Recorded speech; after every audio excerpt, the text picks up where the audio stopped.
tonight. We get to welcome one of my favorite authors. Usually I was persuaded to read Stormfront, and I've never regretted it. And I wrote it said, they're crazy feelers. Where's my copy of the new one? To shut me up, she found me bound and managed to nail it off, so I would quit bugging her. I was walking around Worldcon thinking the one good way to get mugged would be get up on top of the table and say, hey, I got the new Jim Butcher and the new Rick Riordan. What do you want for it? It was pretty sure it would be mauled, so I didn't actually say that to anyone.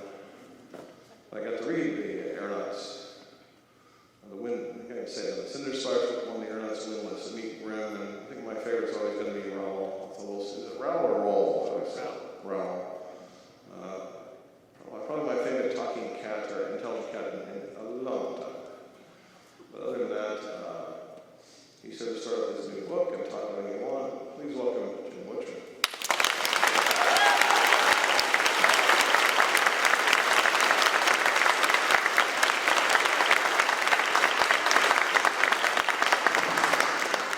Hi. Okay, this is interactive. What are you doing? Okay, a couple of FAQ things first. Yes, I'm working on the next Dresden Files book. It's called Peace Talks. I'm supposed to turn it in around Christmas. That would give it a release time of sometime next spring.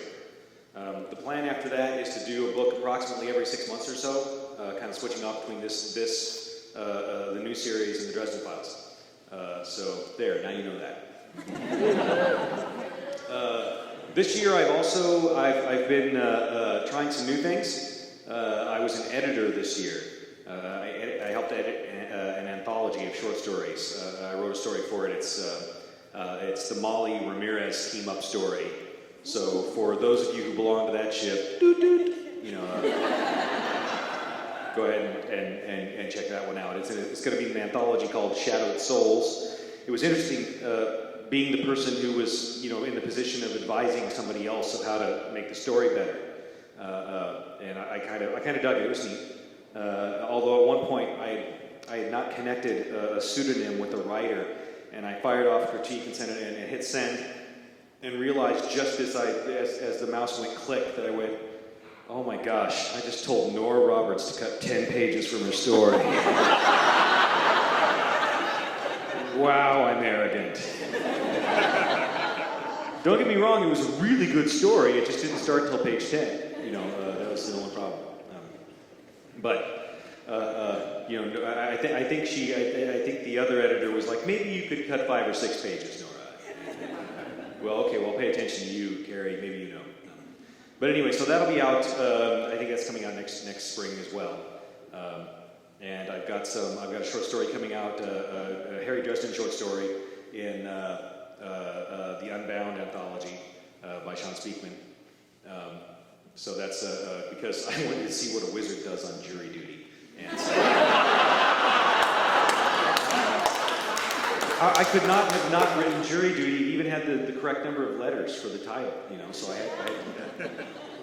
Okay, so the new book is out. Is there anybody here who's actually read it thus far? Okay, so kind of like a sub. All right, so we'll talk about that a little, probably. If you've got questions for it, go ahead and ask them when we get to that part. But I assume that mostly we'll be talking about some other things, so I'm happy to do that. What?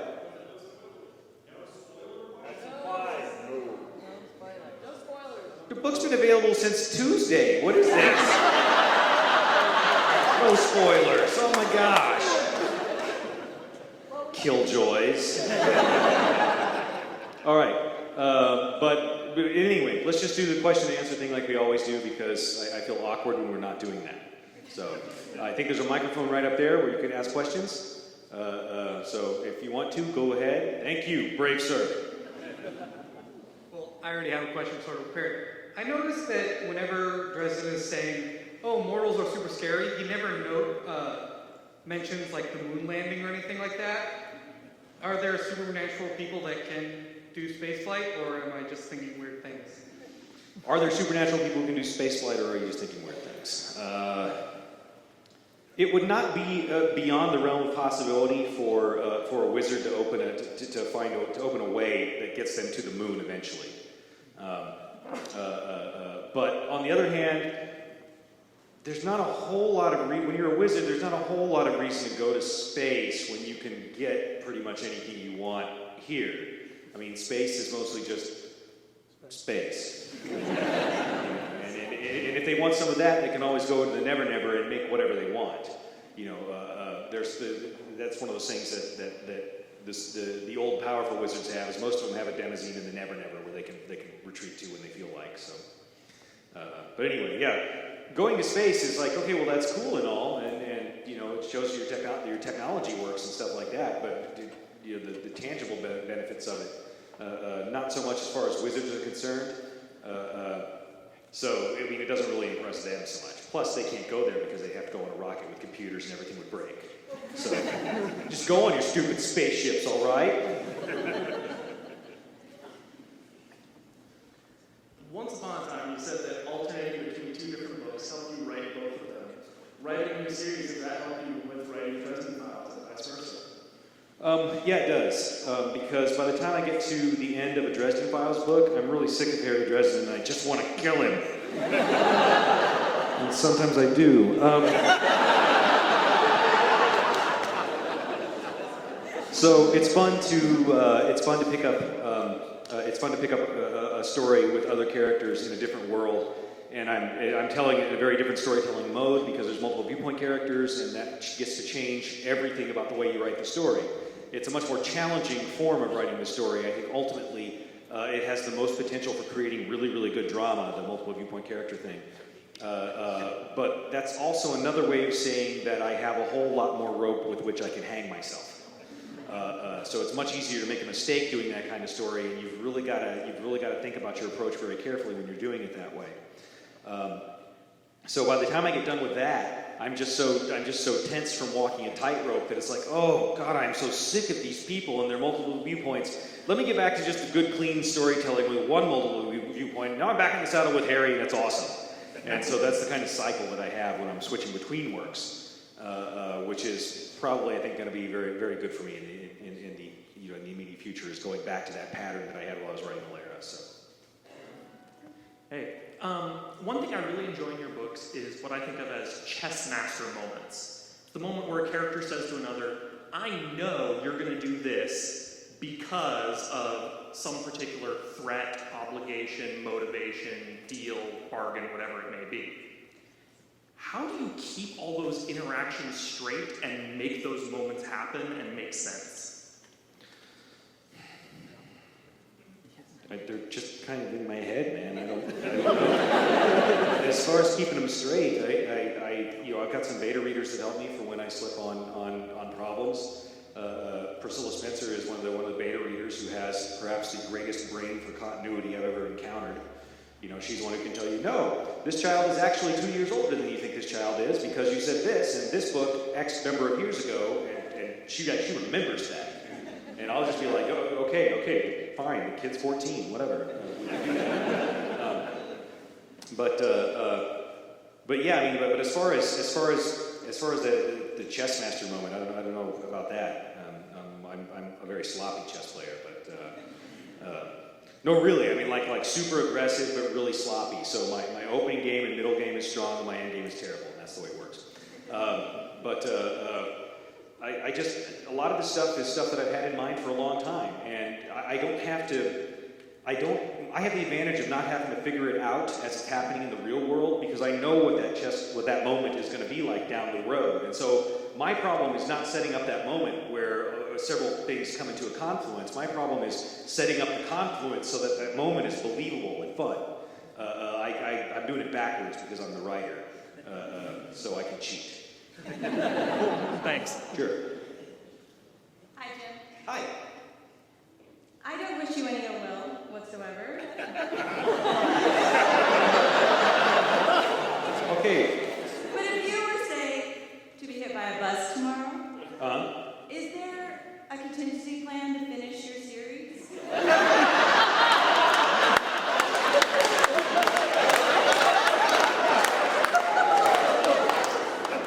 No, me none. But if you did have to choose an author, do you have one maybe in mind? Well, the easy answer is Sanderson, because he's at this point, he's the pinch hitter of fantasy and science fiction right now. At the same time, though, you're probably going to have to put up with my son, who is learning how to write, because he thought my job was kind of cool. So I'm teaching him. He's got a better sense of humor than I do. I'm not bad when it comes to writing or when I'm doing like canned material, like up here, because I've answered a lot of these questions before, so I've had time to think of good jokes to throw it away. The kid comes at you in real time. He's like got a real time regular wit. It's infuriating, is what it is. So I think eventually I will have trained my replacement. That's what I'm doing right now, is training my replacement. I'm very pleased about it. But like if I got struck by lightning right now for uttering some profanity on stage, then you all would just suffer.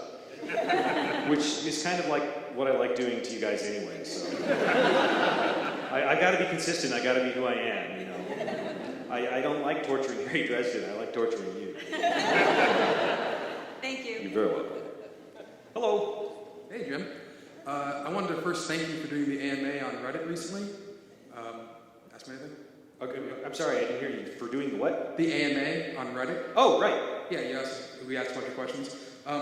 There's a decent following of Dresden Files on the subreddit, and someone wanted to ask you a question a couple days ago, but they got cold feet and didn't do it, so I volunteered to ask them their question. Okay. So in the most recent book, there's a quote here. It says, "So this thief we're meeting, Asher asks, what's her story?" And Dresden says that she used to belong to a gang called the Church Mice. They specialize in robbing churches in Europe, and Nicodemus hired them to swipe the Shroud of Turin for him a few years back. That's not true.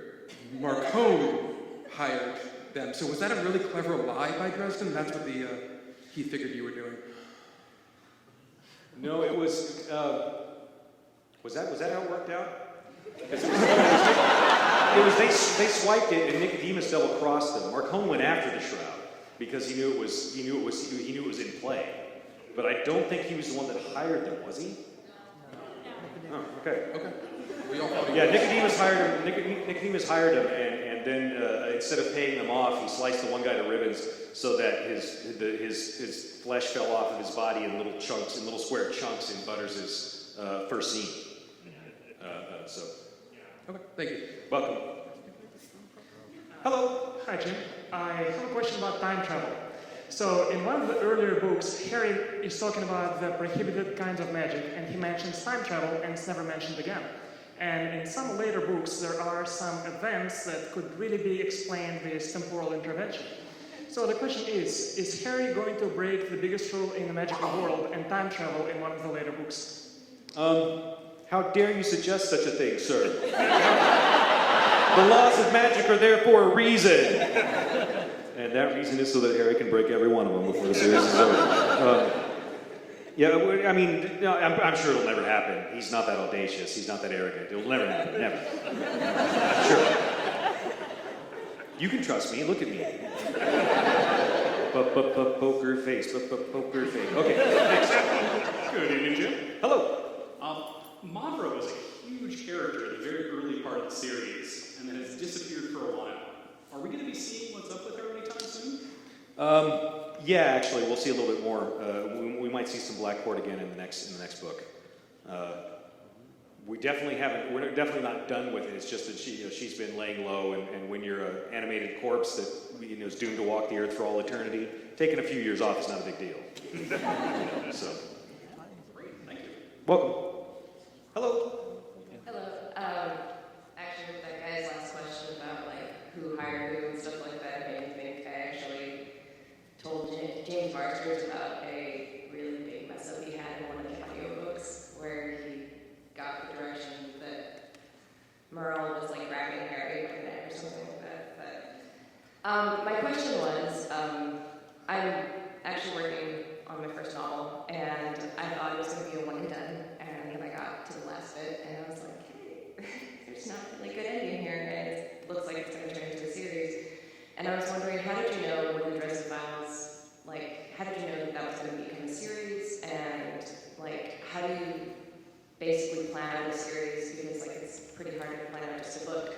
So, Any story that you plan is the same. I mean, it'll have the same structure. Any story you plan has a beginning and a middle and an end. So whether you're telling a story that's 25 books long or telling a story that's 25 pages long, you've still got to write a beginning, a middle, and an end. So when I was putting the Dresden Files together, I knew I wanted to do a series.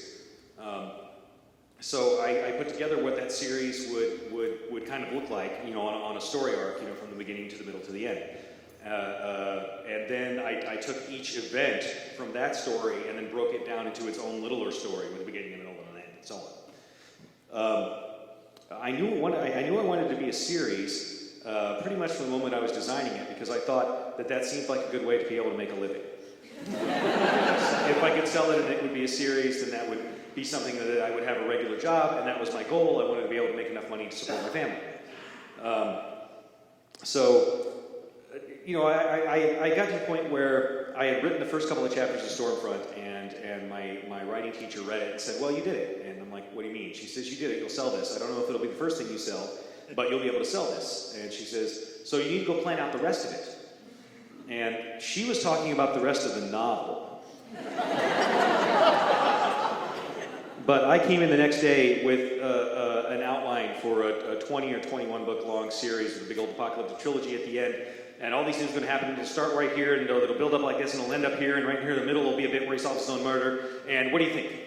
And she didn't want to crush my enthusiasm, because she finally got me to start working with her instead of against her. So she just kind of, I still remember the look on her face, because I know she was trying not to laugh at me. And she just kind of looks at me with that even expression, kind of with that expression the Roadrunner looks at Wile E. Coyote with as he's charging off the cliff. And she just says, "I think if you can sell a 20-book series, you should be doing fine." Because she didn't want to tell me there's no way I'm ever going to sell a 20-book series. And because I didn't know I couldn't do it, I just never looked down. So I didn't fall. Really, I want to see the Coyote do that at some point. And right now I'm still running without looking down, and the series seems to be going all right. And there's nothing wrong with how it's been panning out as far as from my perspective. So I'm just staying with this outline that I made many, many moons ago when I was about 25, and using it. But that was about the time when I realized that when I had the idea for the big one, because I've been watching way too much Babylon 5, and I just loved the payoff that would come later from events that happened earlier in the show. And I was trying to emulate that as much as I could in my planning, and that was when I knew I wanted to do it like that. Hello. Hello. I was wondering if your competition with Patrick Rothfuss for the best hair in fantasy is a declared conflict or more of a Cold War scenario.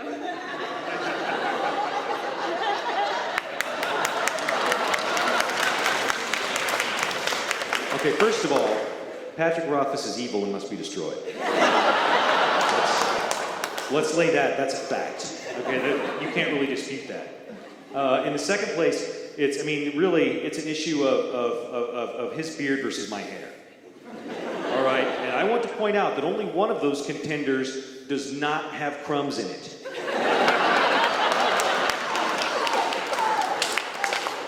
So, on the other hand, there's a whole lot more gravitas from the beard than there is from the hair, And Pat is a very, very dour and serious man. I don't know if you've ever met him, but he's just so grim.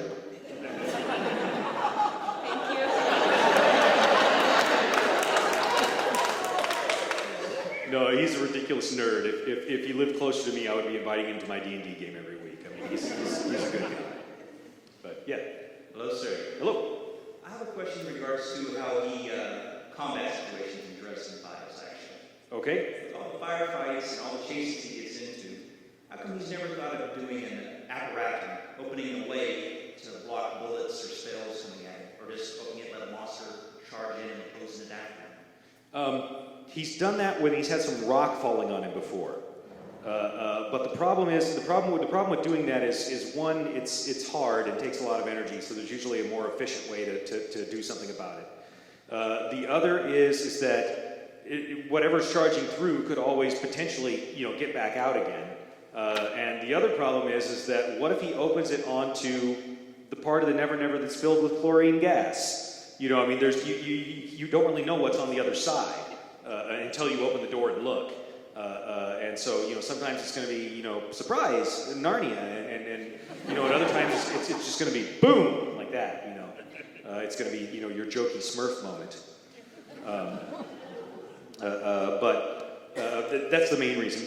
Is because it's so unpredictable that he will rely on fundamentals more than anything else. That's something that he would try if he was really desperate and just didn't have another option. Of course, if you're in the Never Never, you know, you can open that and then you'll be turning the thing loose who knows where in the real world maybe. That's also another issue that would be in front of him. But there you go. Besides, if it worked that easy, it would be too simple a solution to too many problems, and that's no fun. Right. Thank you, sir. You're welcome. Hello. Hey, how are you? Good. Good. First, I just wanted to say I really enjoyed the Dresden File series. I'm very excited about the new one as well. Thank you. But I'm so fascinated by the Narnia concept. No, I'm just kidding.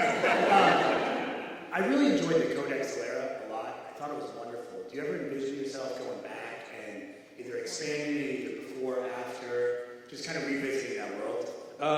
The before would not be very fun, I don't think. Sure. They had a pretty grim story, and it would not be the kind of book that I wanted to write, you know, before they got up to the point where they actually had a society going. After is possible. There's a couple different places I could go back to that. One of them would be kind of in the immediate aftermath, where I would go to the first class of Cursori at the Academy after Gaius Octavian got the Academy up and rolling again. And so you would have the first Marat cursor and the first Canum cursor and so on. And Aaron would be their direct teacher. And then Fidelius would be like their Dumbledore off in the background. And doing that could be interesting. It would be interesting. It'd be a lot of fun. The other place to go back is about 150 years in the future, when the university, which Octavian set up in a motion of figuring out ways to enhance things that you can build, romantic technology with fury crafting, has made firecrafting powered airships and all kinds of other rather steampunky devices, and changed their society just about the same time the Vord are done securing that part of the world. And then because the Zerg are over on that part of the world, we have to have the Protoss show up. And that would be interesting as well. But I don't have any direct plans to go back there right now. Those are possible projects for the future. The problem is that I've got so many stories that I want to tell. Even if I'm going to 2 stories a year, I'm going to have to live to be like 128 to get them all written. So you biomed people who are out there, biological immortality, get on that. It's closer than you think. It actually is. Go Google biological immortality sometime. It gives you some very interesting results. All right. Church Mass question got snagged for me. So you've done spells and guns for combat. You've done Roman legions. And now you've done Aeronaut ships. What's your favorite combat to write out, and how do you walk it out when you're going through those scenes? Oh, I've been enjoying the ship combat because it's new. That's been a lot of fun to write, and I've desperately enjoyed David Weber's Honor Harrington books for a long time. For those scenes. Battle scenes are a lot of fun, like giant big battles from Alera. Those were a ton of fun to write.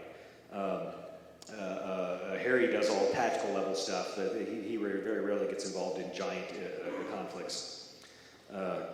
That's a joke, but you don't know it yet.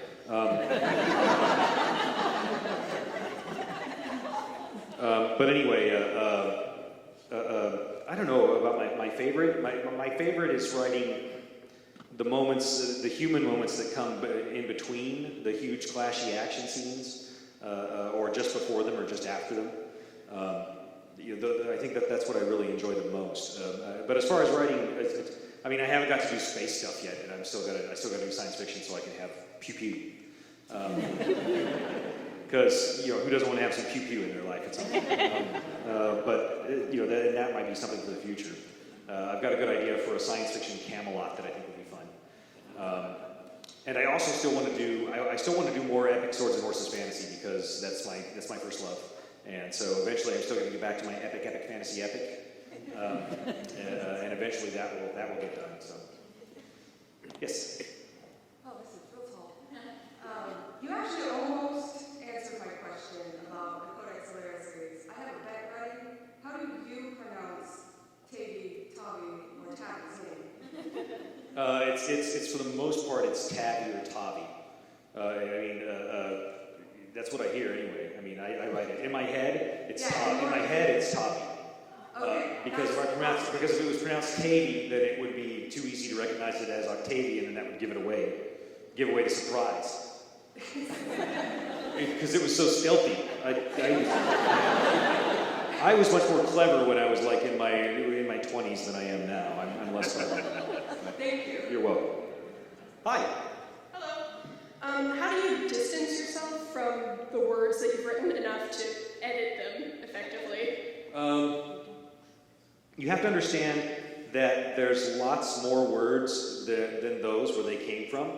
And my whole goal as a writer with using language is to make the language transparent to the point that you don't see that it's there. I don't want you to be thinking about reading words on a page when you're reading my books. I want you to be watching a movie in your head so that you don't even notice that the words are there. That's my goal as a writer. My language, I tend to write at about an 8th grade comprehension level because I'm trying very hard to make sure that that the words that I use don't interfere with the story that's playing, with the movie that's playing on your head. I don't want the words to be waving their arms and making bunny rabbits on the screen and stuff. Because that becomes a distraction, and I don't want the reader to have that. I want you to have that where you can't put the book down and you continually read the whole thing until it's done. I've never had an issue with that because I've never been particularly proud of the words that I'm using, except in as much as they have been effective in conveying that story in your head. I'm totally focused on the story, and when the language gets in the way of the story, then it does need to be chopped up and go. And that's perfectly all right. One of the best ways I found to deal with it, because occasionally I do get frustrated. It's like, man, this whole thing has gotten in the way of what I was trying to do. And so I've got one folder on my hard drive in my novels folder that's just called cutting room. And then when I'm chopping big pieces out of the story, I save those files and I drop them on the cutting room floor so that I can go back in and look at them, and maybe I can pull them out and recycle them for use in the future at some point. But so I don't feel like I'm just disintegrating them and they'll never be of any use to anybody. I've got a box of recycled parts that maybe I can use again in the future.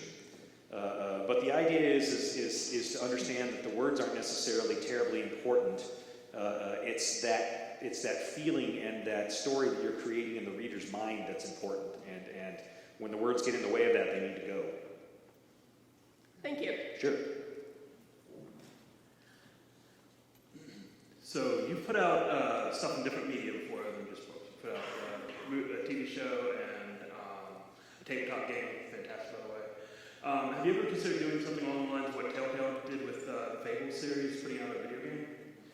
Have I considered coming out with a video game? Yeah, but I thought, first of all, I'd have to learn to code. and then there would probably have to be other people involved and so on. I'd be happy for there to be a video game. There's been a couple of folks who have come up and tried to interest me in that. And I've said, yeah, let's see what we've got. But they've never taken it anywhere or developed it into anything. So, if somebody wants to do, really, my imagination is limited. I could probably come up with, like the Mortal Kombat Dresden Files edition. But that would be about, because that would be kind of fun. But that would be about it. Hi.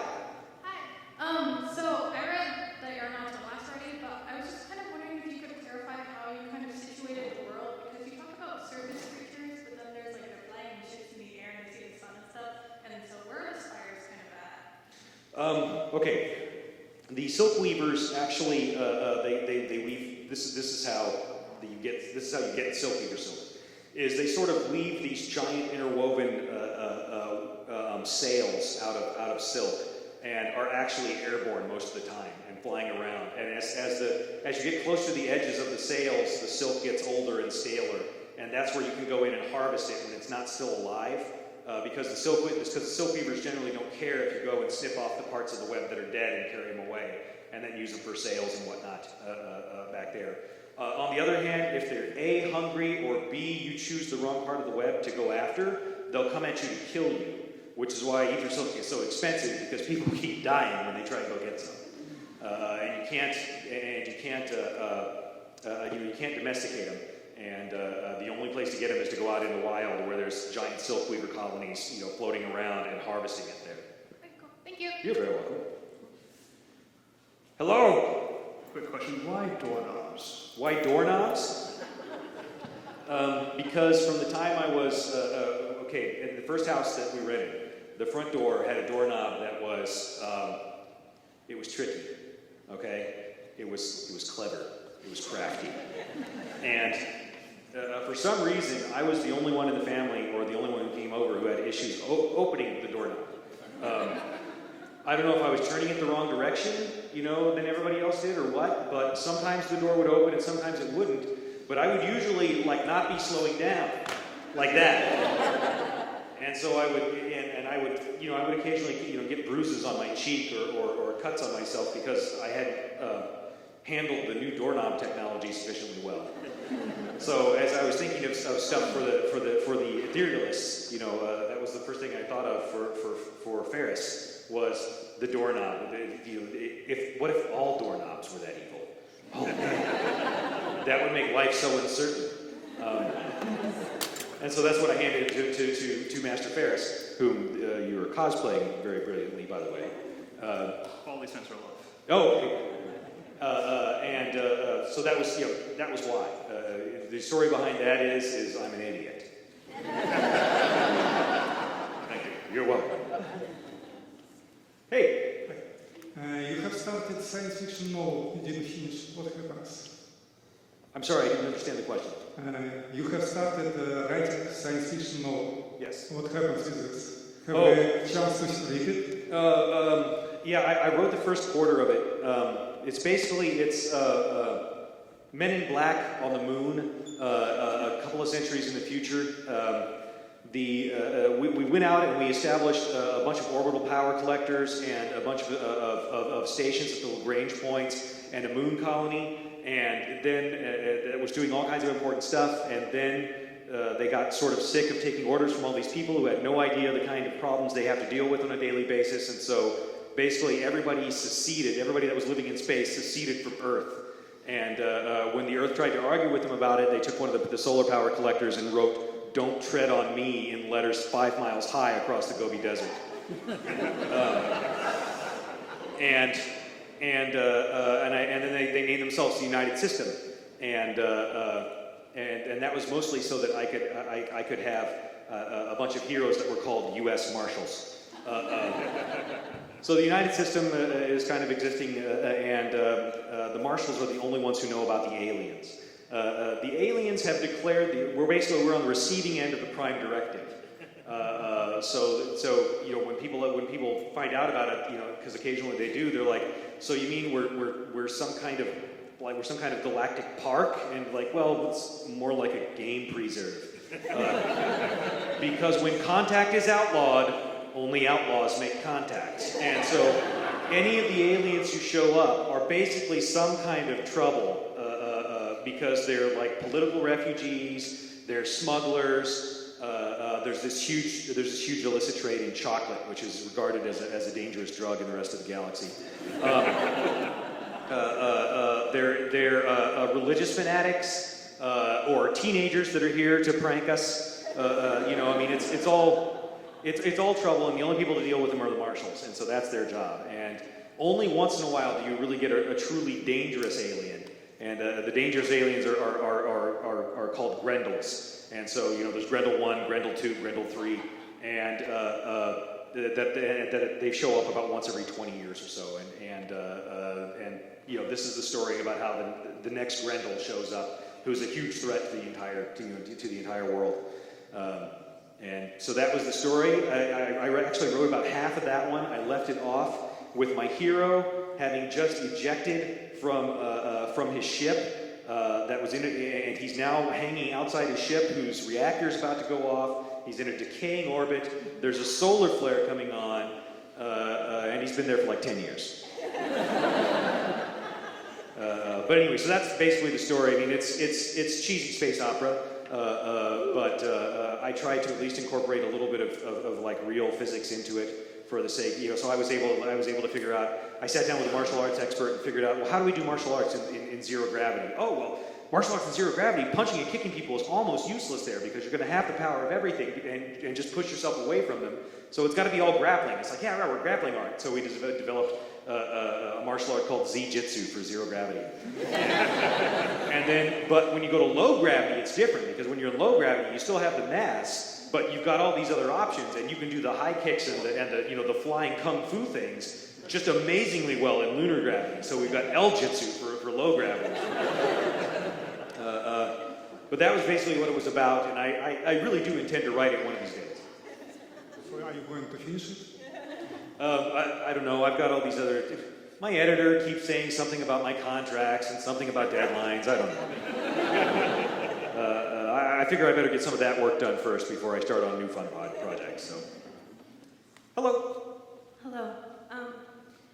In the early books, we introduced Michael, and they entered a really interesting idea of angels and demons and so on and so forth. But I was wondering why you introduced them, one, so early, and two, so suddenly in the book series. Like, when I picked up the book, I was almost panicking that I didn't get the right book and I wouldn't get a new one for like 4 months. Oh, right. That was mostly because I was trying to make the opening of book 3 feel like the beginning of Lethal Weapon 2. And also because origin stories get old, and we've had so many of them lately, and I didn't want to do an origin story and then start telling the story that was in the book. The story, what was going on in the book was, that was the story I was telling. And I've never wanted to tell you guys Harry's day-to-day life. I just basically, you get to share like the worst weekend of his year. That's the story that you guys get. But I've always wanted it to feel like he's got a whole life that's going on, and there are things happening outside of the books. So that, that's why I keep mentioning all these other little things that he's been. Somebody saw something in a lake, or there was this problem in Oklahoma.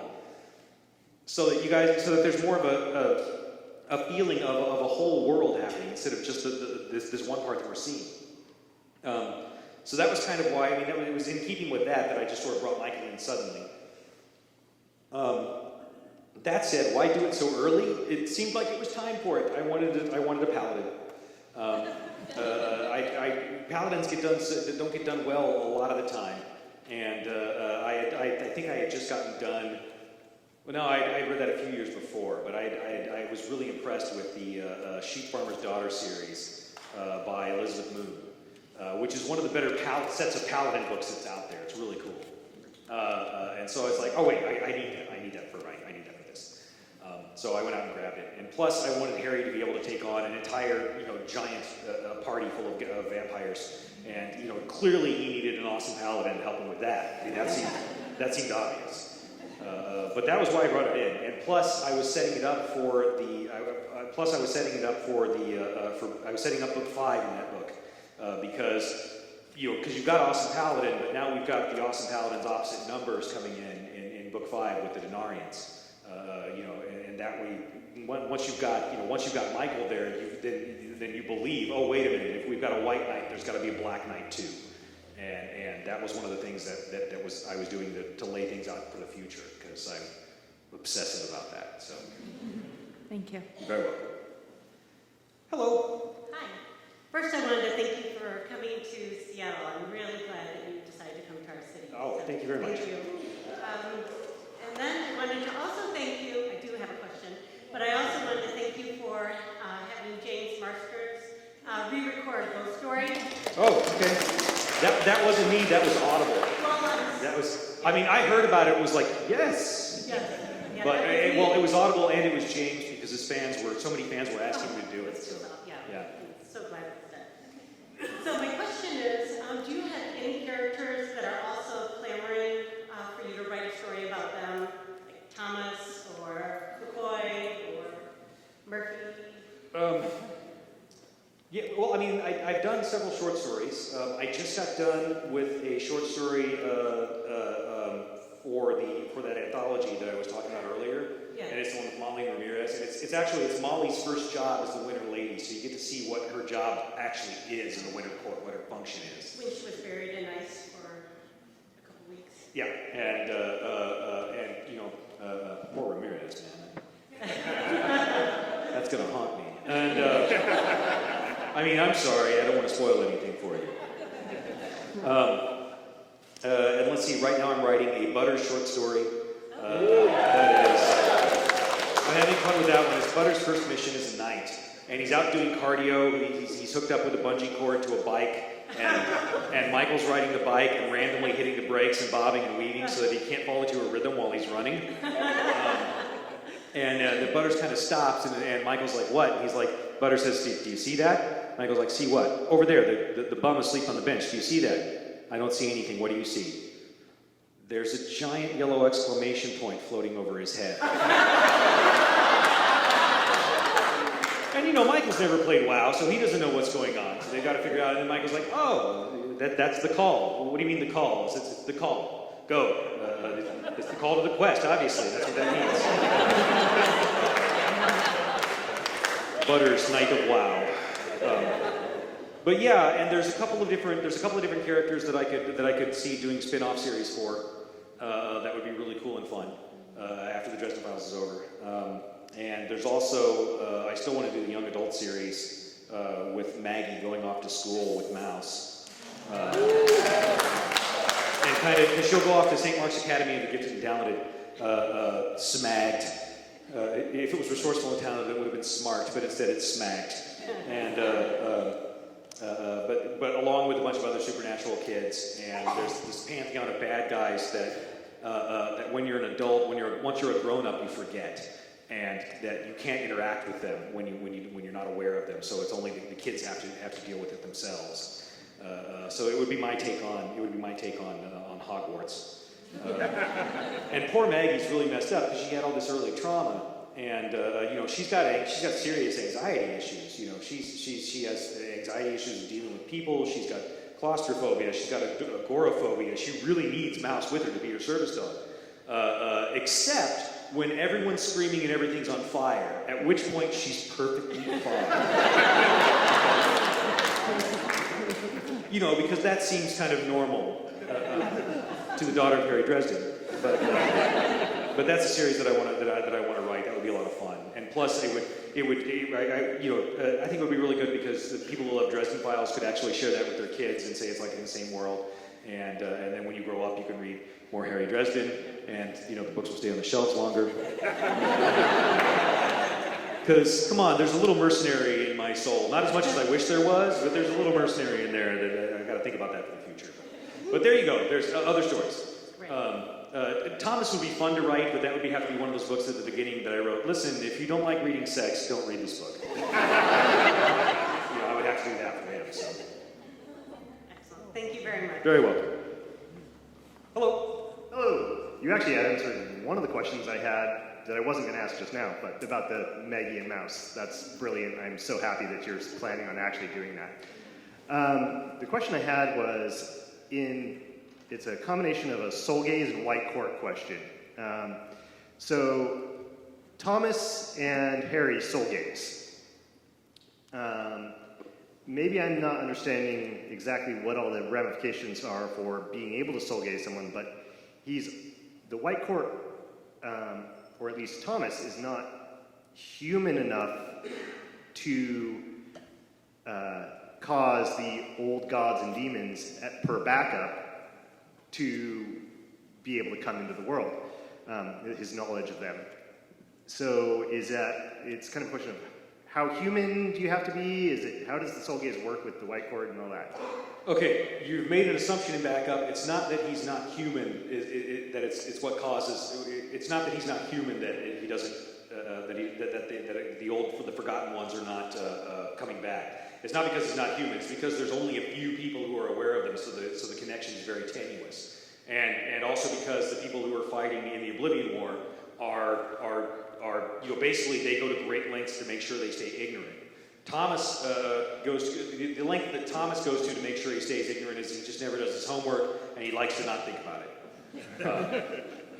So I mean, it's not that. As far as the soul gaze goes, it's going to be different from one member of the White Court to the other because they've got varying levels of humanity going on. Thomas is very, very human. He's connected to the most fundamental human trait, which is love.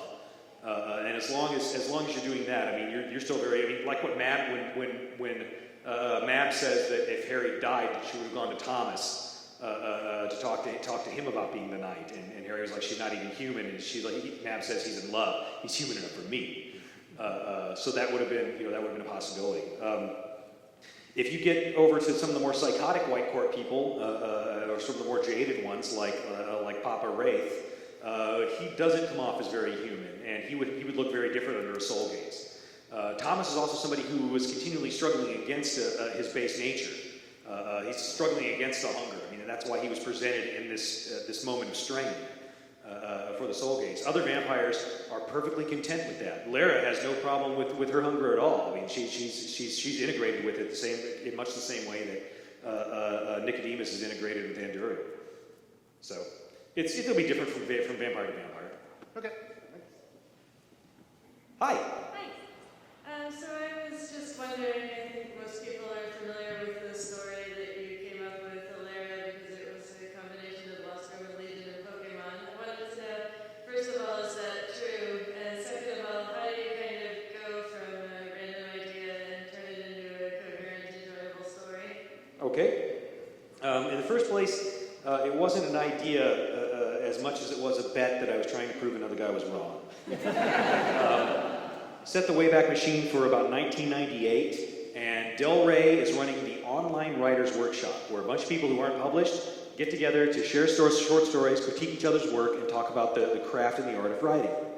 Occasionally, an actual editor or a publisher will come by, and we'll all go, woo, like that. But we had lots and lots of discussions, and there were large arguments. And this particular discussion, somebody had posited the idea that if you have the holy idea, capital H, capital I, that no matter how badly you screw up the presentation of it, you'll still be able to sell it, to write a book that people will sell. The core idea is awesome enough. And they said, look at Jurassic Park. Genetically reconstructed dinosaurs. How could that have missed? That was their example, not mine. The other side of the argument was saying that the idea that was central to the book didn't matter. The central concept of the book didn't matter nearly as much as the writer's originality and presentation. And that if the writer, that a good writer could take the most worn-out idea and put his own spin, his own creativity into it, and create something that people would love. And I said, how many versions of Romeo and Juliet have we seen? And so this went back and forth, and it was one of those discussions where you hit reply, caps lock, start typing. Until finally, and I was I was the loudmouth on the presentation side, and he was the loudmouth on the holy idea side. And he's like, fine, why don't you put your money where your mouth is? How about I give you a terrible idea, and let's see you write it into a book that sells. And because, I was about 28 and sort of lippy, maybe a little, I wrote back, no, I tell you what, how about you give me 2 terrible ideas, and I'll use them both. And so he says, all right, first terrible idea is Lost Roman Legion. I'm so sick of Lost Roman Legions. All the Lost Roman Legions should have been found by now. It's the first terrible idea. I'm like, okay, what's the second terrible idea? And he says, Pokemon. I hate the Pokemon. I'm sick of the Pokemon. And I'd been watching Pokemon every morning with my kid because I would come home from work. I had a late shift. I worked from 10 to 6, and then I would come home. I would hang out and kind of get him out of bed at 7, and from 7 to 7:30 we'd watch Pokemon, and then I'd have him some breakfast, and I'd get him some breakfast and get him dressed, and he'd be out the door to school by 8. And I could see how much Pokemon was affecting him and how much it was affecting all the other kids, and I was sitting there thinking, there's something to this. So I went out, and first of all, I researched Lost Roman Legions. Lost Roman Legions, and this is how I came up with the idea for the story world. Lost Roman Legions, when you talk about a Lost Roman Legion, you're usually referring to the 9th Hibernian Legion, which marched off north of the wall into Scotland and was never seen again. I mean, they marched off into it, and there's a lot of accounts where they marched off into a thunderstorm or into a rolling cloud of mist and were never seen again. And, you know, what actually happened was the Scots myrtleized them. I mean, they walked into unfamiliar territory and the Scots got them. And, but I said, but what if they didn't? What if they walked off into this mist or into this storm and they walked out somewhere else? Where did they emerge? Land of the Pokemon. So the 9th Hibernian Legion would have been about 5,000 to 7,000 Romans, about half, or legionaries, about half of them Roman, about half of them German mercenaries. It would have been a bunch of auxiliaries. It would have been an enormous support staff, an enormous comet tail of camp followers coming after them. Really, you cannot really ask for a better, kind of a more solid colonization force than a Roman legion, because they carried Rome with them wherever they went. They carried with them the ability to build roads and bridges and buildings and walls, and they did so. They would plant their own crops. They had their own herds. And really, if you're going to go to another planet that was more or less Earth-like, a Roman legion could very effectively go to that planet and set up shop.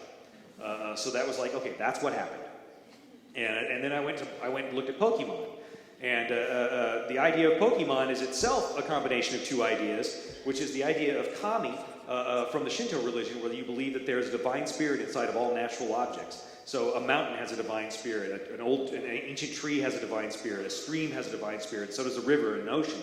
And that you should respect these spirits, no matter how big or small. I mean, even a pebble has its own kami inside it. You should respect it, but if you don't, what is it going to do? It's a pebble.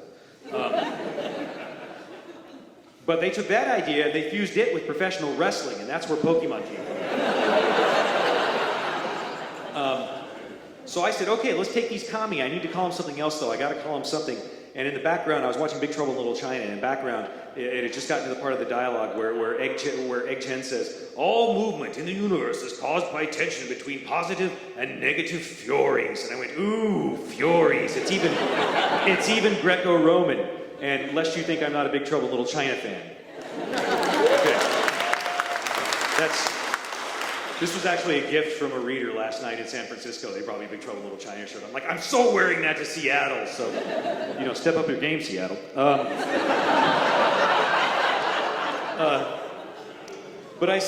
So I had this Roman legion march off, and I had them develop a society. And because they were half Roman and half German, I had them develop this kind of bifurcated society that was around giant city, these kind of giant city-states. That were at the center of a region, and then spreading out into the region around them were these small German freeholds where people would farm and herd and so on. And so I threw them into that situation. I gave them a bunch of enemies. They went and conquered them the way Romans do, and it gave them a couple of thousand years to ferment, and voila, Alera. So that's how it happened. Hi, Jim. Hi. So is this sort of a writing craft question? I recently quit a high-paying job and got a part-time job so I can actually write.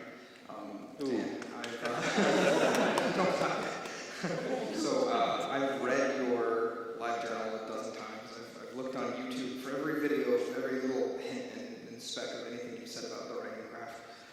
I even made a big flashing, flaming 3D image that said stories about conflict. I even stole your idea of having beta readers and the 3 questions that you asked them, and that's been really helpful. But my story is an urban fantasy paranormal romance, and I find that I often use my own tragic romance and strife from my past as fuel for my writing. And I just wanted to know if you think that that's a trap, and if I should distance my own self from the story a little bit, and if you yourself have ever caught yourself doing that, and how you respond to it. You should use whatever method makes you feel passionate about what you're writing. The way that you function as a writer is going to be different than the way I function, or the way George Martin functions, or the way Brandon Sanderson functions. And Brandon Sanderson, oh my God. He's got a new book out. And he had a new book come out this week, and I got on the plane in San Francisco last night, flew up to Seattle, got off the plane, another book out. I don't know how he does it. But anyway, that's neither here nor there. ultimately, you've got to write. You've got to write what's in your heart, and you've got to write what you feel passionate about. You've got to write things that give you the feels. If what you're writing is giving you the feels, then you're doing it right, and it's very possible to give the reader the feels too. You also have to be able. Here's the tricky part: is you also have to be able to distance yourself from what you've written in order to make it more effective and to more effectively give the reader the feels. Writing, ultimately, my writing teacher told me this, and I rejected it wholeheartedly the first time I heard it. And she said, Jim, really, the business of writing is the business of manipulating the reader's emotions. And I thought that was a horrible thing at first, but then I realized she's completely right. I mean, if I can write a book and make you love who I want you to love in the book and hate who I want you to hate, if I can make you cry, if I can make you laugh, if I can make you angry, if I can make you feel joy, then when you've read the book, then you'll be like, Jim, why aren't you writing the next one right now instead of standing on that stage talking? You know, that's what the reader wants. That's what the writer wants as well. So yeah, use that. Grab whatever you can for fuel. When you're looking around and you find something that gives you the feels in one way or another, stop and take note of that thing, whatever it is. If it's music, if it's TV, if it's a movie, and make sure that you can go back later and analyze it and figure out, why did that give me the feels? And more importantly, how can I steal that to give somebody else the feels? Because there's a very similar construction for all this stuff.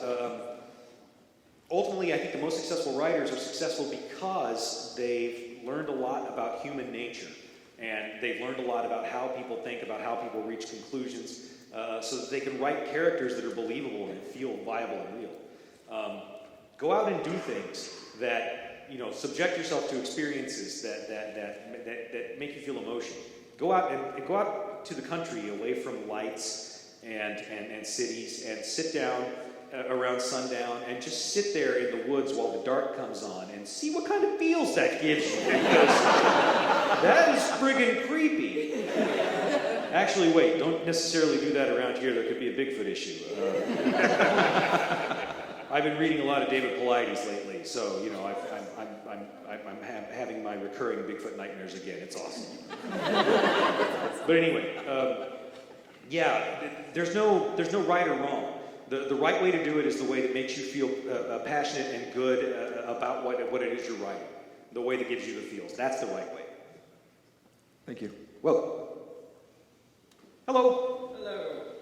So first off, I just binge listened to this on Audible the night it came out, and the narrator is great. So. Awesome. Yeah, I thought I got to listen to his sample. I thought he was amazing. Yeah, he was fantastic. But my question is, so historically I have problems with books that bounce around the characters all the time because there's always some character who I don't care about, or its timing is off, or whatever. But I found with the Aeronaut's Windlass that you've done a really good job at balancing timing for the different chapters, for the different points of view, and making me care about the different points of view. Thank you.